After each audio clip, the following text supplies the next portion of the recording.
SUV വിഭാഗം Indian വിപണി ഏറ്റെടുക്കുന്നതിന് മുൻപ് ഏറ്റവും കൂടുതൽ ജനപ്രീതി നേടിയതും ഏറ്റവും കൂടുതൽ വിൽപ്പന നടത്തിയതുമായ വാഹന വിഭാഗമായിരുന്നു MPV. എങ്കിലും ഇപ്പോഴും MPV വാഹനങ്ങൾക്ക് ഇന്ത്യയിൽ പ്രത്യേക സ്ഥാനമാണുള്ളത്.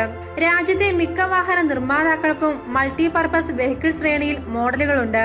എന്നാൽ ഇന്ത്യയിലെ ഏറ്റവും വലിയ രണ്ടാമത്തെ വാഹന നിർമ്മാതാക്കളായ ഹ്യുണ്ടായിക്ക് MPV വിഭാഗത്തിൽ മോഡലുകളൊന്നും തന്നെ ഇല്ലെന്നത് ശ്രദ്ധേയമാണ്.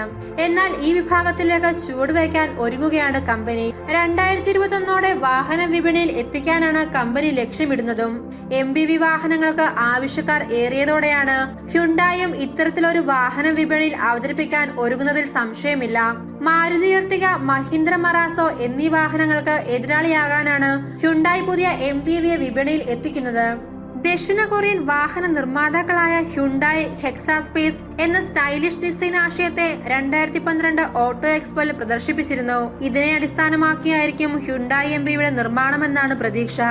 നിലവിൽ ഇന്ത്യയിൽ ഏറ്റവും കൂടുതൽ വിൽപ്പന നേടുന്ന MPV മോഡലാണ് മാരുതി സുസുക്കി എർട്ടിക. മാരുതിയുടെ ഈ MPVക്ക് ഇതുവരെ നേരിട്ടുള്ള ശക്തനായ എതിരാളി ഇതുവരെ ഉണ്ടായിട്ടില്ല. അതിനാൽ വിൽപ്പന സ്ഥിരതയ്ക്കൊപ്പം മികച്ച പ്രകടനവും എർട്ടിക നടത്തുന്നു. വാഹന വ്യവസായത്തെ പൊതുവായി ബാധിച്ചിരിക്കുന്ന മാന്ദ്യം എല്ലാ വിഭാഗങ്ങളെയും വളരെയധികം ബാധിച്ചുവെങ്കിലും മാരുതി എർട്ടികയുടെ വിൽപ്പന ഇത് ബാധിച്ചില്ല എന്നതും ശ്രദ്ധേയമാണ്. പുതിയ വിഭാഗത്തിലേക്ക് പ്രവേശിക്കാൻ ഉടനടി പദ്ധതികളൊന്നുമില്ലെന്നും അതേസമയം ധാരാളം പഠനങ്ങൾ നടക്കുന്നുണ്ടെന്നും Hyundai India CEO SS KEAM പറഞ്ഞു. വിപണിയിൽ ഒരു MPV അവതരിപ്പിക്കുന്നതിനെ കുറിച്ച് ഗൗരവമായി ചിന്തിക്കുകയാണെന്നും അദ്ദേഹം കൂട്ടിച്ചേർത്തു.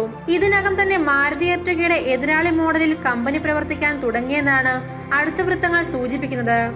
മാരുതി എർട്ടിക, മഹീന്ദ്ര മറാസോ എന്നീ വാഹനങ്ങൾക്ക് എതിരാളിയാകാനാണ് ഹ്യുണ്ടായി പുതിയ MPV വിപണിയിൽ എത്തിക്കുന്നത്. SUV ശ്രേണിയിൽ കമ്പനി അടുത്തിടെ ഇന്ത്യയിൽ അവതരിപ്പിച്ച വെന്യുവിന്റെ അതേ പ്ലാറ്റ്ഫോമിൽ തന്നെയായിരിക്കും പുതിയ വാഹനത്തെയും കമ്പനി നിരത്തിലെത്തിക്കുക.